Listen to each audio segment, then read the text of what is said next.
I believe that the most important word for the creative artist is the word yes. Yes, I'm going to jump off the cliff. Yes, I'm going to operate outside my comfort zone. Yes, I'm willing to make an ass out of myself. Yes, I'll do that. Yes, sure. Yes. Oh, I love it. Yes, let's do it. I like that. Yes. Yes. Good idea. Yes. What, you want to get together every week and read a play? Yes, I'm in. Yes. Oh, what, you need a boom operator for your short film? Sure. Yeah, I'll do it. It's a lot better than no. No, I'm not going to do it. No, I just want to be in front of the camera. No, it's not me. No, don't like that. No. Oh, no way. No way, that's fucking stupid. No, you got to be kidding me. No, what, read a play? No, I just want to do film and television. I'm not in the theater. No. They're not going to hire somebody like that. You can't be cautious. You can't be tepid. You got to be willing to play in the deep end. Yes can open up a lot of possibilities, and we're going to talk to my former student, Kevin Kreider, who has said yes to a lot of things and finds himself now on a reality television show. Netflix's Bling Empire. How the hell did he end up on that? Put the phone back in your pocket. Creating Behavior starts now.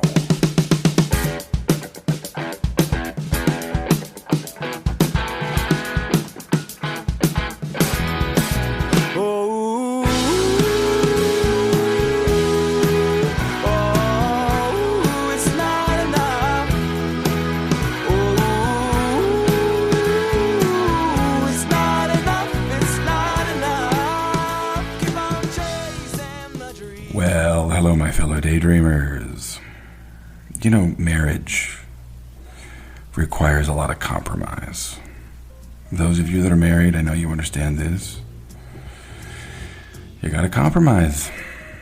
And for Trish and I, one of the big sources of conflict is what ends up on the television every night. Listen, I'm an acting teacher. I'm interested in watching, good storytelling, well-written material, good acting. It's my life's work. It's what I want to watch. It's what I want to spend my time consuming, right?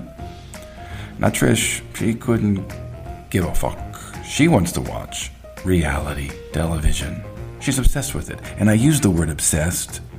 I think it's appropriate. It's on every night. Now, granted, she is an anxiety sufferer. For her, watching some reality television, it helps her check out. She can laugh. She doesn't have to think about anything. It actually helps her anxiety. It's therapeutic for her. So I can understand that. But man, I hate it. I come out of the office after teaching, and there it is. The Real Housewives of New York, the Real Housewives of New Jersey, the Real Housewives of Dallas, the Real Housewives of Atlanta, the Real Housewives of Nashville. My 600-pound life, Below Deck. My feet are killing me. That's the name of an actual reality television show. My feet are killing me. And why I get irritated at myself is that I'll get sucked into it. I'll sit down because, my God, you're looking at some of the most horrific shit that could happen to your feet. It's morbidly fascinating. So when my former student, well-trained, very talented young man, Kevin Kreider, ended up on the Netflix reality show Bling Empire, I wanted to talk to him. The first thing that came to my mind was, how the fuck did he end up on a reality television show? This is somebody who I've been keeping an eye on since he got out of school. He's been very vocal about redefining Asian masculinity. I would recommend watching his TED Talk on that very subject. It's called Redefining Asian Masculinity, challenging us to see Asian Americans as more than just these racist, stereotypical tropes that we see so often on television and in film, right? The tech nerds, the geeks, the over-smart, awkward, desexualized men and over-sexualized women.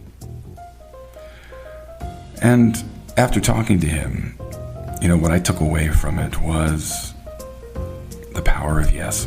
That's what I said in the opening. The ability to just stay open to possibility, and a lot of amazing things can come out of that.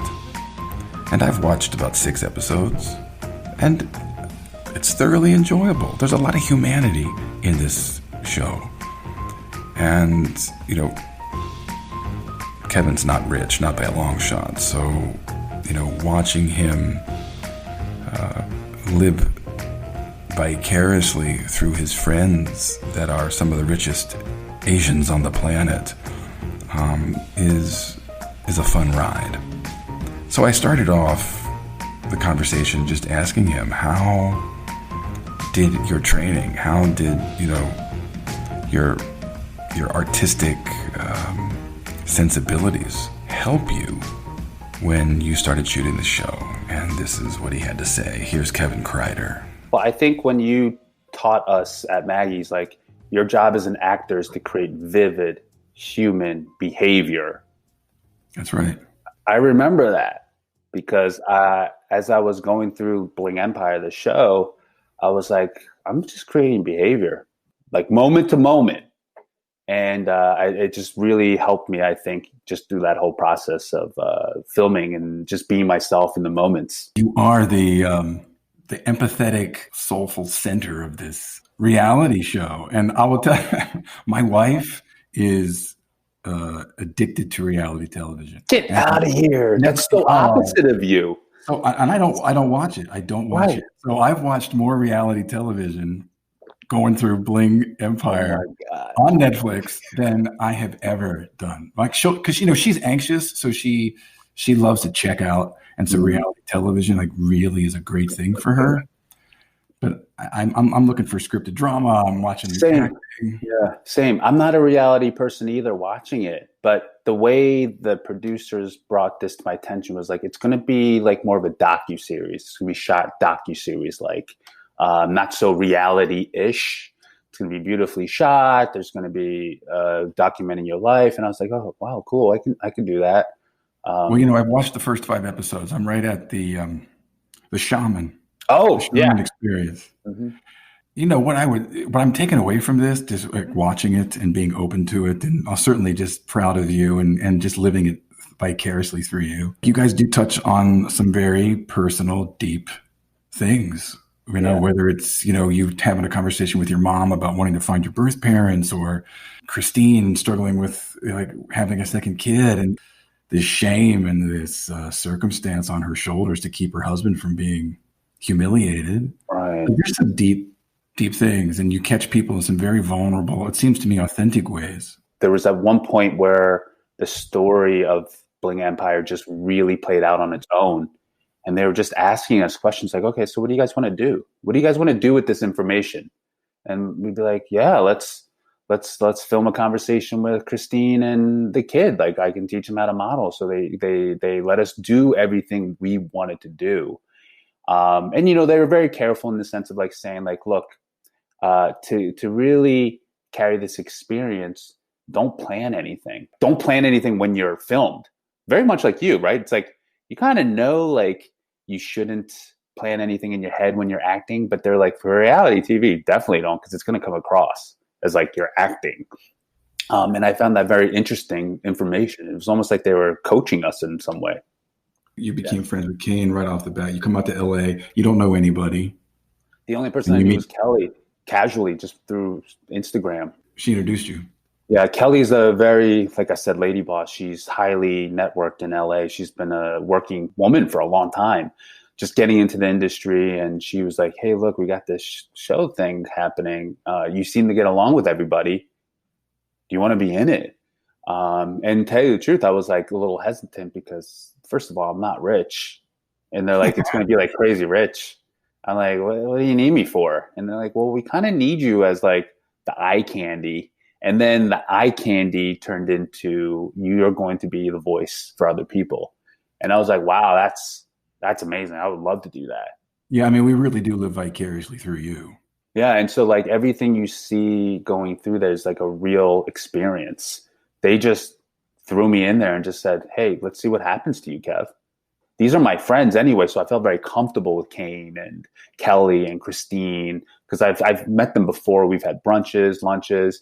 They're like, hey, we should invite you to a party. And then I went to their parties for the first time, Chinese New Year, that you saw in the show. And I'm just like, this is how they party? I was like, Was that That the one puts on where she cut off Rodeo Drive? yes, And damn, man, never seen yeah. anything like that. Me neither, Charlie. And I'm like, this is like mind blowing. So these people exist. And I think it was just a very good timing because Crazy Rich Asians came out. People wanted to see more Asians on film. It was marketable, it was sellable. And so it was a really good timing for this to come out. Well, I just think it's also really interesting considering, you have been such an advocate for talking about Asian masculinity, Yes. and certainly as an actor, that's just the whitewashing of Asian Americans and I don't know, the stereotypes, right? You guys play the geeks, the computer geeks, the nerds. The women are over sexualized, the men are, desexualized, and I always knew those stereotypes existed. And I always thought that's what I was going to be destined to play. Because I did modeling before, I was always like the young dad, maybe a doctor or a pharmaceutical ad, or just some guy driving a car, right? Like not even sexualized. It's just like some dude driving a car. It's like whatever. Coming to Maggie's, I was like, man, I really hope they see me for what I am. I'm not the best friend or the nerd or something like that. So I remember coming in and being shocked that you guys got me. Like I was playing leading men roles, which was so different than what I expected coming into an acting class. Because my first expectation of you and Maggie would be like, you know what? Let me just be honest. You're fucked as an actor because there's nobody who's going to hire you to be like the leading male, especially a white girl on camera. And I just thought there would be that, but you guys did the total opposite. Like you put me with leading women, you put me with the right scripts that I could really relate to and also be on screen, which was totally something that was unexpected. So when I got out of class, I'm like, oh, I'll get those roles. No, none of those roles really came my way. And so that was very like confusing for me at that time. I mean, I remember clearly when I said I wanted to be an actor, it's when I came back from Southeast Asia, when I was 25-ish. And it's like, I need to really get trained if I'm going to do this. And I don't even remember who referred me, but they're like, you should take a Meisner class. So I just looked up Meisner. The top two are obviously you and Esper. But what I really liked about Maggie's is that it seemed very authentic. And so I just really liked the actors that were also on the roster. And so I just went there, and I remember the interview with you, and I didn't even need another interview with anybody else because I just said, like, this seems like a very safe space where I can express myself and I can get trained. There was an energy there, I would say, right? There was just this safe energy that I had when I was talking to you that it felt very nurturing to me, and that allowed me to explore, like I told you when I first met you. And I don't know if you remember this, but I was like, dude, I got a lot of anger, and I think maybe I just need to express this somehow. And you let me. Well, what did you learn about yourself? I mean, looking back, I mean, that's 8, 9 years now. What I really learned about myself during that first year, especially first 2 years, is that I actually wasn't as angry as I thought. I just needed to express myself, how the world didn't see me, because the world would see me as an Asian guy, like somebody who wasn't very sexual, just a super smart guy, the guy who doesn't get the girl at the end, or the insecure one, the guy who does martial arts, which, thank you, you never made me do a karate chop the whole time there. I appreciate that 100%. But it's like, that's the way the world was seeing me. And for me, I wanted to be expressed differently because I knew my truth wasn't that. Well, what's your truth? How did you want to be seen? I wanted to be seen as like the fun guy, the sexy, like, also when I mean sexy, I just mean because he's so comfortable with himself and being able to express himself in any way he wants, not just smart and intelligent and meek and humble. I wanted to be, stupid, seen as stupid at times, seen as humble, seen as cocky, seen as sexual, seen as angry, right? Just, I wanted all of that to be expressed, but I felt like I couldn't with these stereotypes and the way people saw me. And I only fit into like 3 emotions, which is very limiting. Doesn't feel good as like somebody who's training as an actor or wants to be an actor.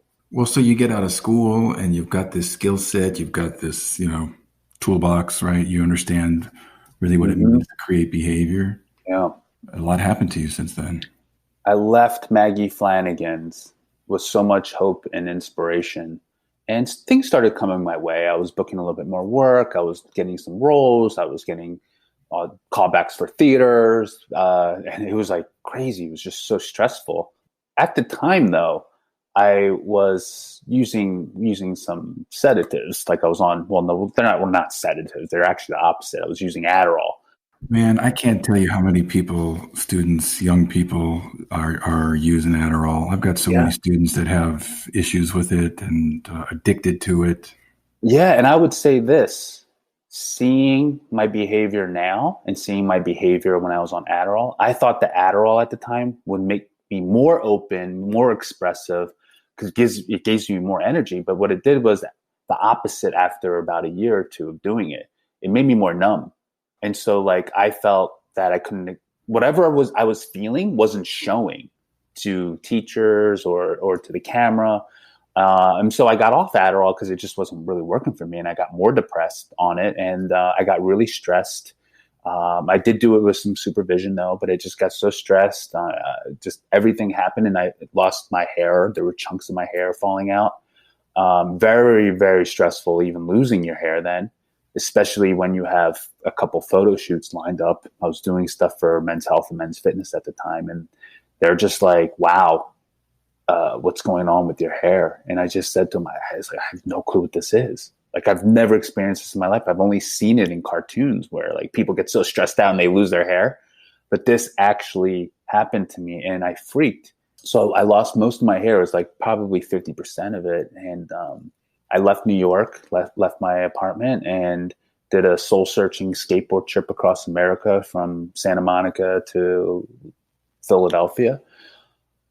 Documented that a little bit, tried to just find out what comes from this trip. Nothing really came from it. So then, You skateboarded from Santa Monica to Philadelphia, yeah, and I've heard you say a number of times that it didn't really add up to everything you thought it was going to be. I mean, what was the experience like? I mean, would you skateboard for hours a day and then grab a hotel and then just yeah, continue on? not even a hotel though. It would be sometimes on the road. I'd have a tent on my back. It was numbing, is what it was. It was very zen, but also too, your body aches and you're so numb to everything because your body hurts all the time. And the only zen moment I had, and this is why I think I say it in a documentary at one point, was I realized at that moment when I was skateboarding down the hill, I didn't care if I died or not. I didn't care if I lived. It wasn't suicidal to a point where I was like, I'm gonna go into the next truck. But I was like, if my life is gonna get taken, I really don't care. I just don't see what I'm living for. Did you Uh, meet anybody along the way that just or have a memory that actually did kind of sear itself into your data bank, so to speak? I mean, I met one person along the way who was doing something for breast cancer awareness, and she was jogging across the country, and we met up actually at the I think it was the Washington Bridge. We finished together. We finished the whole journey together. Coincidentally, that was like inspirational. But what ended up happening though, Charlie, is like I didn't take my time to like actually reflect. I was too busy trying to get to the finish line because I was like, this sucks. This sucks. I didn't really have any time to enjoy, reflect, and smell the roses and see what happens. Like Why I didn't you thought. just quit and say fuck this? Why didn't you say fuck this and just hop on a Greyhound and get back to I Philly? because I hate the idea of quitting.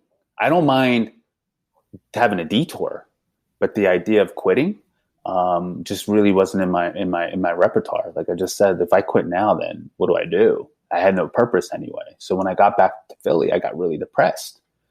My dad had to kick me out of his house because he's like, "You're not doing anything." I was like, "I don't know what I want to do." Depressed because you had completed this thing that didn't really live up to expectations, and you're Yeah, like, "Fuck this! Just I'm just as miserable as I was when I left fucking Santa Monica." exactly. Just I took a longer way to find out. You pull a geographic thinking moving from another place is going to make you feel better, and actually made me feel worse. And so I was also feeling really helpless and hopeless because I really wanted to be an actor. I was like, just something's telling me I have to be in front of the camera and I have to be myself and expressing myself and creating this behaviors and showing humanity, right? That you always tell us as actors. I was like, I just feel that. And it wasn't happening. And then I just was like, my health is lost. I don't have any hair even. Like, well, who the fuck's going to hire me as a, well, I don't want to play Buddha. That's not my role. Right. And so I just that felt like it was hopeless. I had no other passions or anything in life. Like that acting for 3 years was like my obsession. And I just didn't have anything that I wanted to live for at that point. Because I didn't have a girlfriend at the time, no family really. Well, my family back at home, but like I didn't have like a wife, kids, stuff like that, you know? Right. So, I mean, you're still, I mean, alone, really, Yeah. right? In that respect. Yeah. Dating was horrible. I was doing a lot of online dating and I was just like, man, I was feeling worse about myself every time I was swiping and no matches would appear. You get desperate and you're like, shit, like I'm supposed to be a model and a leading male actor and I can't even get a date on Tinder. It's just like, what the fuck?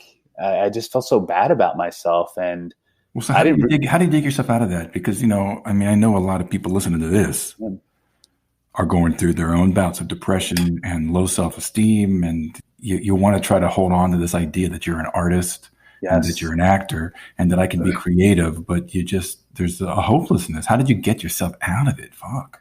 The hopelessness feeling, I just want to let people know I understand what that feels like. It really is hard to see that there is going to be a better day, because you just think at this moment it's not going to get better. But what I would say is I always had this mantra in my head, whatever bad experiences I'm experiencing now will have a purpose later in the future. Maybe I don't know what that is.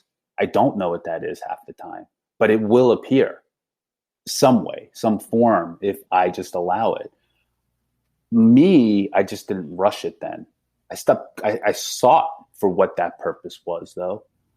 But sometimes you just don't find it right away. Like I was just like, why am I going through this suffering? What is this for? Show me the way. I don't know who I was talking to at the time because I was very agnostic. The universe, whatever, Mother Nature. But I was like, show me the fucking way. What is it? Is this where Buddhism kind of revealed itself to you? I mean, how or did that come later? Buddhism came later, but I'd say that I got sober a little bit eventually. And things started to really change for me when I started to find a higher power. Like did you think you had a problem? Like I'm an alcoholic? Or are you just like, you know what, I've got to cut this out of my life? I got to cut this out of my life. Because I've noticed this for me. It's like whenever I started pounding the drinks, it's not that I couldn't stop. It's just that every time I pounded the drinks, I just felt worse and my life got worse. Like it's just like, why would I keep doing it? So then I just noticed like 12-step programs really helped me to find a connection in a certain way, and the universe, higher power, and everything started to really make sense to me now, right? Like I remember Maggie Flanagan offered a Chekhov technique to us. Yeah, with Leonard Petit. That changed my life too, actually, because not only Meisner but Chekhov I thought was the best combination for me as an actor at the time. It tapped in a little bit more into the spiritual realm. And that I was like really fascinated by, but I was like, I don't know what that looks like or what that feels like yet. So then when I got sober and I started to have a little bit more of a higher power in my life, I started to understand, things started to make a lot more sense to me. Like I'm not in control of these moments that happen. It's almost like what you say. It's like you got to throw out the script and just let it happen. Jump off that cliff. But here I am holding on. I'm like, I jumped, but I'm holding on to the cliff with my right arm still. And is there a defining moment when can you look back and go, that's where I jumped off the cliff, in my life? Turned from that valley of depression into something with a better vision of what life can be for you? I think it was actually when I broke up with my ex-girlfriend. I was getting sober and I broke up with my ex-girlfriend. I didn't realize how obsessive I was over trying to fill this hole. I just needed to be loved by somebody. I thought I would die if like she wasn't around. Like I literally think I was going to die. I don't know why.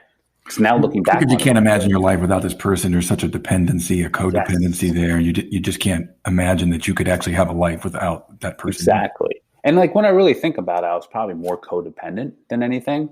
And so I saw that as when we broke up. Yeah, I cried, but I felt this huge rush of relief that I've never felt in my life. And I was like, wow, this was right. I was wrong. I was trying to hold on to this so bad. That was something that was so toxic. And all I had to do was let go. And I don't know what was like going over me, except that it was tingling and it just felt like a whole weight was lifted. And I just felt like this experience that I never had before. And that was kind of the defining moment for me. How long were you guys together? Dude, this is the crazy part. I mean, like, it was only 9 months. It wasn't like years. But like, that's an intense 9 months then. I mean, we were talking about moving to LA together, starting up a career. She was also an actress and singer. And I got to tell you, like, that was a dream for me. And it also made it a little bit harder to move here in LA because, like, that was supposed to be our dream together. Well, then, okay, so you break up, you clear out that energy. Yeah. How did you start coaching and just did you transform your body during this time? I feel like you were always in shape. But I got like bodybuilder shape again. Yeah, but you got just shredded. Yeah. It was there it is again. It's like I don't know what to do with my life, so I'm going to do what I know I'm good at, which was getting in great shape and helping other people to get in great shape. It wasn't very fulfilling though. Trust me, like after a little bit in Philadelphia doing personal coaching and stuff, yeah, it was fun, but I got to tell you, I felt very empty inside.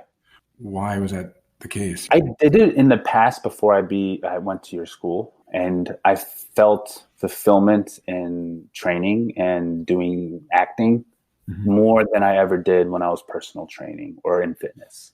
Like there was to be an actor. It's like, I don't want to be a trainer all my life. Right. I don't mind playing a trainer. Yeah. A role as a trainer, but I don't want to be a trainer. And I just said, I know both. And this one on this side of acting just tastes way too sweet. I can't go back. And so I just, in the arts, I would probably say more than anything, I just love the arts, like writing, acting, whatever, the reality shit that I just did. It's just, there's something to it that's just so much more rewarding, fulfilling, and made the impact that I always wanted, which was to help shift and change the narrative of what people think of Asian American men or Asian men in general. And that was a really big why of like why I even got into acting. But I didn't really discover that until probably midway through acting, actually, with you. Really? Yeah, it was about midway. I was taking voice and speech too. And I just realized, yes, this is why I got into it. I don't know why I got into it in the beginning because I was like, man, hot girls like actors. But what I realized is like hot girls like successful actors. But It was, it's a big difference. Right. And I thought that it would change my life. I thought I wanted the lifestyle. And it's just, I didn't want the lifestyle. Because like what you said, if you want it for the fame, if you want it for the adoration, you're in the wrong fucking craft. And it's true. Absolutely. And the people that think that that's why they want to do this work or this business is because they want to be a celebrity, they want to be famous. You're never going to really put the time in. You're not an artist. And, could you make money? Sure. But it's really the vision of the type of creative life you want to live. It's personal. Totally. To you, It's so personal. And when you always said this, make it personal and you can behave all day. Like you can act all day. This was very fun. You remembered a lot. I was absorbed with everything because everything made so much sense to me when you said that. Or you had these sayings and these things that you taught us. Like it made sense because I could relate it back to my own life and be like, well, this is the reason why I'm doing it. Like, I don't want to be a hack. Like, I want a real purpose and to be able to create behavior all day. I don't say that in the reality world. I'm saying that on your podcast because people understand that. My castmates would be like, what the fuck are you talking about? Creating behavior all day. They wouldn't get it. Right. But nor should they. You know what I mean? That's not their world. No, it's totally not. I mean, just to keep going with the reality show, like for instance, the first scene you saw when I'm knocking on the door going to Kane's house. Oh my God, it reminded me of first year. Yeah, I tell you, how many times are you going to have to deal with a door?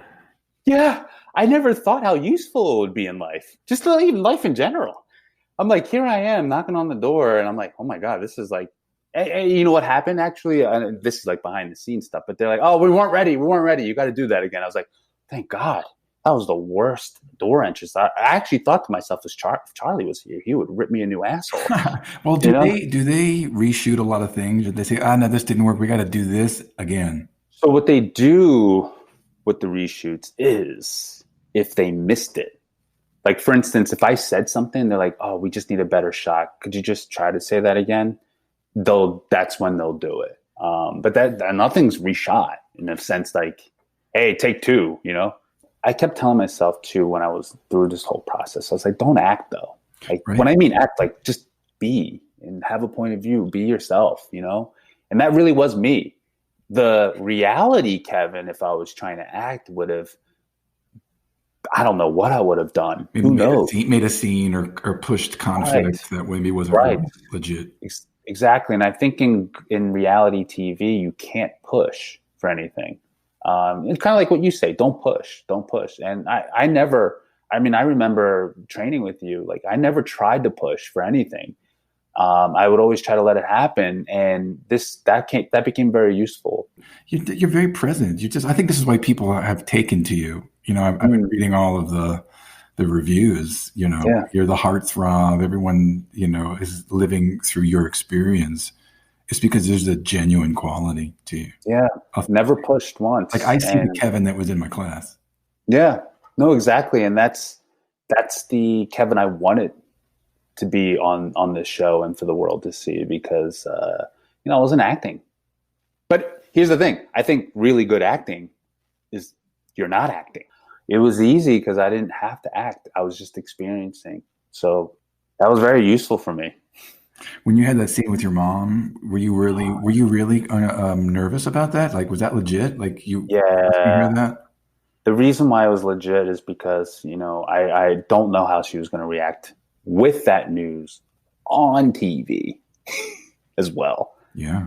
It's a little bit different when it's a private conversation. I probably wouldn't have been as nervous, but just knowing that this is going to be televised worldwide, it was kind of it upped the stakes a little bit for me too, in an unconscious way, I would say.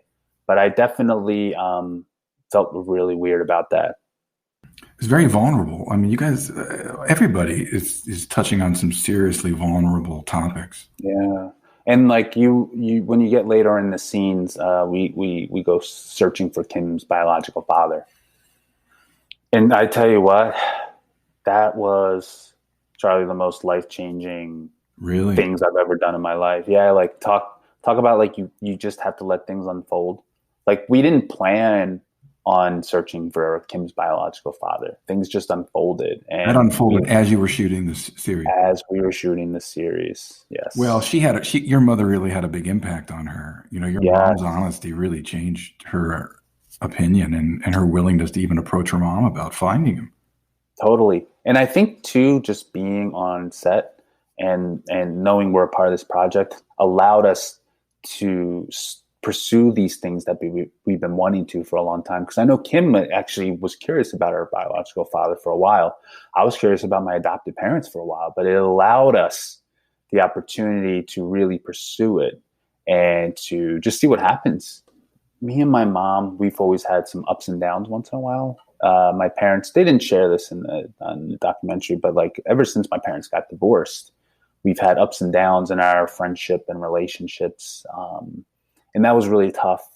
And we were on a really good streak, like a couple of years, loving. I felt like I had my mom back.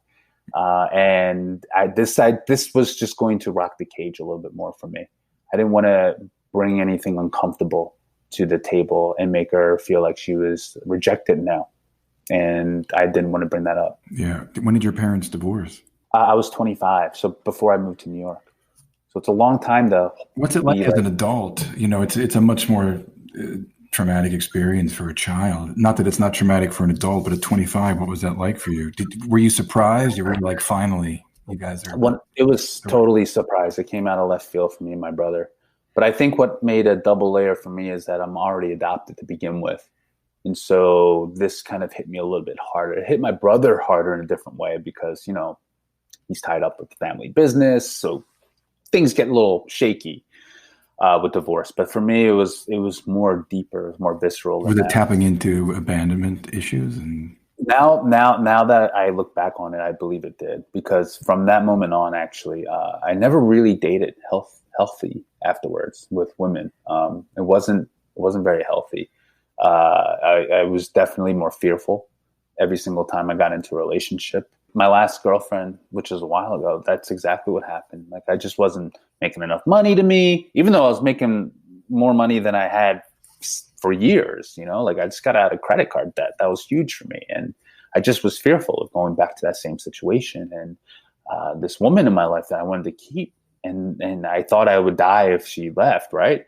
I was just clinging on to the idea that, well, I can't afford to provide for a family, for her, that she wants in the future. Like, how is this going to happen? And so you just get really clingy, and your insecurities start to really grasp. It's very visceral. It's a visceral feeling that is not true, but your body feels like it's true. Yeah, that's deep. I mean, that's going way, way, way back. Do you have any memories of soul at all? Or was it just you were just too young? So actually, you didn't get to episode 6 yet. No. Episode 6, I go into regression therapy. They filmed it, and first of all, it's a weird experience because you're like in a deep, relaxed state. You actually don't realize how deep of a relaxed state you are until you get out of it. I was a little self-conscious in the beginning because obviously there's cameras. I don't think it was going to work. I was like, regression therapy, like, this sounds a little kooky, right? You're just in a relaxed state and you don't actually go to sleep. They're like, no, you don't actually go to sleep. But you're not hypnotized. You're not really hypnotized either. They just put you in a really comfortable, relaxed state, almost like voice and movement, almost, right? Where they get you like you're jelly. And I'm listening to her, and I forget there's cameras on. But I hear all these noises, like footsteps and people's voices and stuff. After we're done the therapy, she says, no, it's dead silent. What happens is your body's so heightened, you can hear shit from a different building or downstairs, 3 floors down. Like, you can hear, your senses are heightened. That's the point of regression therapy, so you can remember things and your body can remember these things when I ask you these questions in this setting. So then she asked me more questions and tried to figure out, like, okay, what happened to you before 3? What happened to you? Do you have any memories or feelings like in your mom's womb? And it was a feeling that came up, and it just really, it changed my life actually when I did that. In what way? It changed my life because there were some answers that were answered to me, or there were questions that were answered to me. That I had for a long time. And whether it was real or not, it didn't matter because it felt real. So I just take it as like, that's my memory, and that's what I'm going forward from this point on. It felt like there was a little bit more closure to that, like, needy search for it. Were you initially open to this whole idea of doing this on camera, or did you think at first? Goes back to Maggie, like at the end of my second year. I remember what she said to the class, which was, just say yes. It's the operative word creatively, right? Literally, I said yes to everything. They're like, well, if you're going to get therapy, Kev, from your recommendation, like, do you mind filming it? And I was like, yeah. For some reason, when she said, just say yes, I went into this and just said, this is my opportunity. I don't know what's going to come of this. I got to trust it. But I'm going to jump off the cliff and I'm just going to say yes to everything. And I literally said yes to everything. Are you happy with the way they edited it and put it together? Yeah, because I gave them all sides of me, right? And they gave like the real sides of who I am. And me and Brandon, who's the showrunner, he's half Filipino. And he told me that what's so important about this project is his dad doesn't get to see Asians on film or TV that look like him behaving in a way that he can relate to. And so he said, this is very personal to me. And he's like, you are going to be that guy that he can see and think like, oh my God, like, I want to be like that guy. Like, he's fun. He's funny. I want to be his friend. It's so ironic considering, and I'm wondering if this is how Kelly found you. Did she see your TED Talk that you did? Is that right? One of them? Right. Yeah. So she found actually specifically this Huffington Post piece I did. Like, you're good looking for an Asian guy.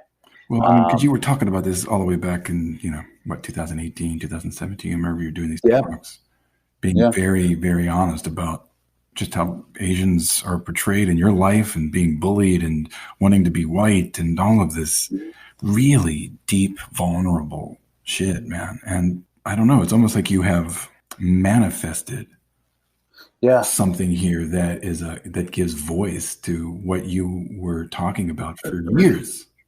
I remember when I graduated from your school, about less than a year later, somebody from a big network, I can't say who, but said, "Hey, look, we want to document the Asian male experience, and we think you have a great voice." So I told him all this stuff. I was like, "Yes, it's my time." And he never heard from him again. It wasn't until years later, after he saw that Huffington Post piece, that he messaged me and said, "Look, I wanted you in this. Maybe we'll talk later, but the execs thought you were crazy. They're like, this doesn't exist.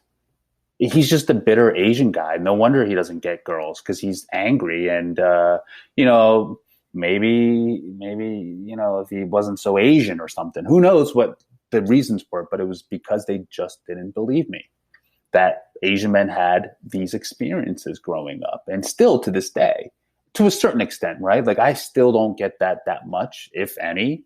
You have a very unique, your whole experience of being adopted by a white family and growing up in Philly in a predominantly white neighborhood. I mean, your experience is very, very unique. Very different, because it gets more amplified, actually, because I am in a white setting. Whereas like Asian families, they can at least come home to their Asian families. They might have a few Asian friends growing up, so they have this familiarity. I had none. There's no familiarity.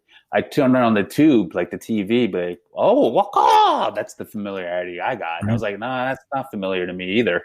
Yeah. Or, the kind of shit that, you look at The Hangover and look what like Ken Jeong does, or yeah. That was really embarrassing to me when I saw that film with my brother. I saw that and I was like, okay, well, this is how people are going to think about Asians. And I'm like, here with my white brother, I'm like, he didn't ask for this. It's like I felt embarrassed for him, not just me, but just for him, because it's like, you just are seen at a different status level, seen in a very inferior way to certain races and culture when we're portrayed that way. Well, so how did you end up going to LA? I always wanted to move to LA, and I always thought that this would be closer with my ex-girlfriend, even, and acting as well, just to really give this a pursuit. And I was torn, because it could have been Asia or it could have been LA, because I had friends there. They're like, you know what, you can probably get roles here, because we look for Asians. Right. Big deal. Looking for Asians. Wow, great. When I got this message from Kelly, said, you have to move here. Like, we want you here. Like, we need more of your voice out here. I can introduce you to friends.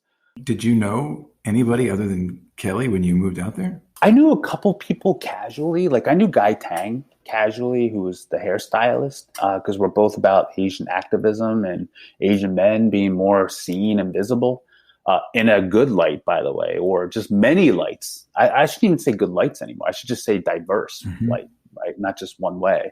I knew him a little bit, and I just thought, well, this seems like a good time to do it. Asians are being celebrated. Crazy Rich Asians just came out, the movie. More things were going to get greenlit. So I saw the change happening here in America. And I just thought, is this really my time? Because I took a little bit of break from it. And then this came up. And then LA came up. And then the show came up. Once I moved to LA, I was like, whoa, what is this? Like, maybe this isn't acting, but this is fun still. It's what I want to do. Well, the thing is, too, it's like already I have meetings with top agents, top managers, and I'm just like, holy shit, like, this is crazy. And I'm sure most of them are just assuming you're, all right, we can take this reality guy and do something with him, and they don't know, hey, you know what, I'm actually really well trained. That's the thing, too. And I told them, like, look, guys, I would love to do scripted work, obviously.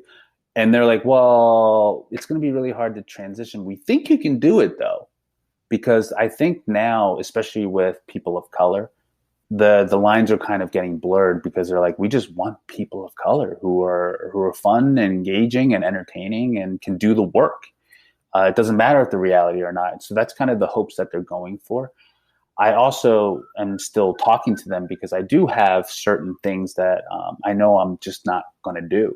I don't want to learn another language to do these roles because it's either Mandarin or Korean you got to learn, which would be great if I was fluent in both of them. But I was like, but that's actually not my story either. So I don't want to pretend, you know? So I told him, I was like, look, I'm writing some scripts.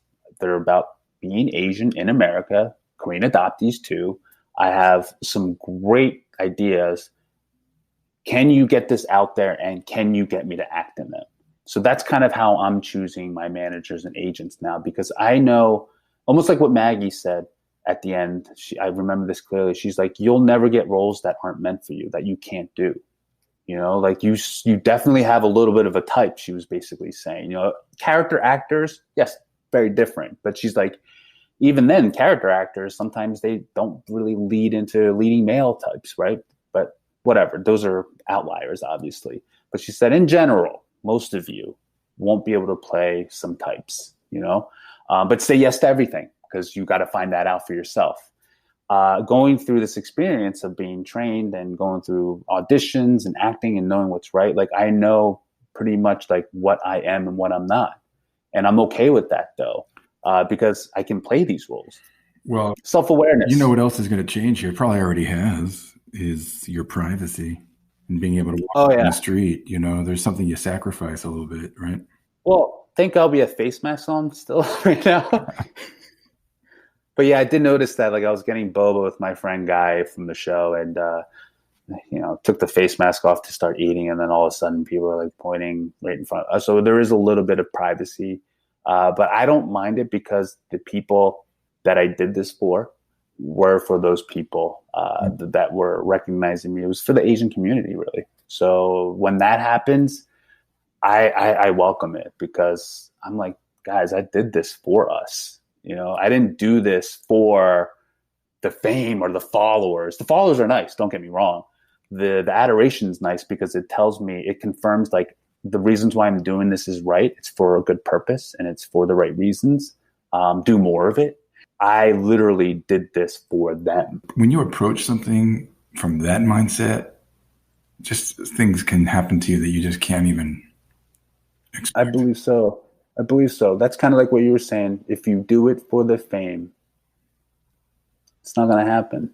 When did you realize that you were meeting really fucking rich people?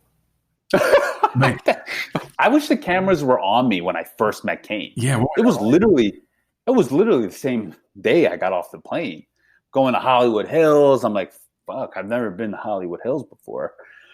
Not this side. And then I see this guy come in, and I'm like, this is going to be a wild ride. I'm like, Kelly knows some really fun, eclectic, crazy people. And Kane comes in, you know, with his diamond earrings and stuff like that. Maybe some other thing I can't pronounce, but he comes in with his rings, his shoes. And I'm like, this looks so outrageous. It almost looks fake, like fake rubies and it's all real. But he's like, we really clicked on Buddhism. And that's when I got into Buddhism more, because I was like, you know what? Everything that I'm learning about spirituality has very Buddhist principles and philosophy underneath it that I wanted to explore more of. And since he was so into Buddhism, I was like, teach me, like, show me what you do. It seems to be working for you. And so we really clicked on that. And I think it created this kindred spirit with us that I don't think you can replicate. Was that Rodeo Drive party your first kind of experience into that kind of wealth, or did you have something else that happened earlier on? Yeah, they kind of warmed me up for that. Like, for instance, I mean, going to fancy restaurants or house parties or something in Beverly Hills, whatever, but nothing like this. Nothing. I remember I was like, why were you guys hiding this from me? They're like, it's not like we do this all the time. We do normal dinners. You know, it's just that right now it's Chinese New Year. Maybe if you're here next year, you'll be invited to another Chinese New Year. But, you know, it got shut down, obviously, for all that kind of stuff. It was very mind-blowing to me. Like, I didn't really know how wealthy they were until I went to their celebrations. And that's what I'm saying, Charlie, too. Like, a lot of these life experiences, like Cherie with her mom, the birth, there's other stuff happening later on down the series. Like, you can't plan the timing for that. It literally happened in real life. Most of these things with death and mourning and all of this stuff, it just happened in real life, and we captured a lot of it.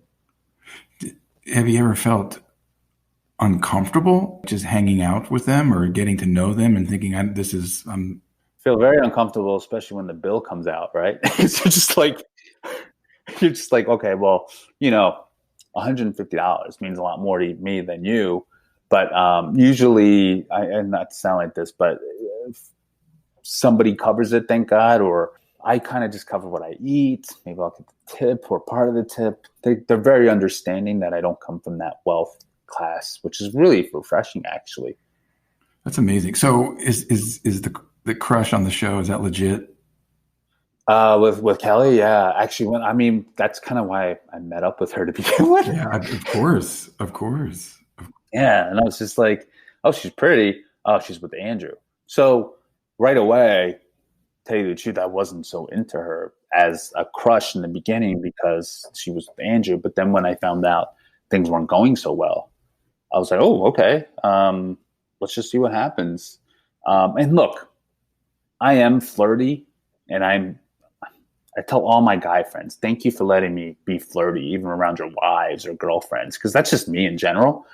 But I definitely laid it on a little bit thicker when I found out like her and Andrew were like off and on and off and on. Yes, so, of course. I mean, you gotta take your shot when you see it.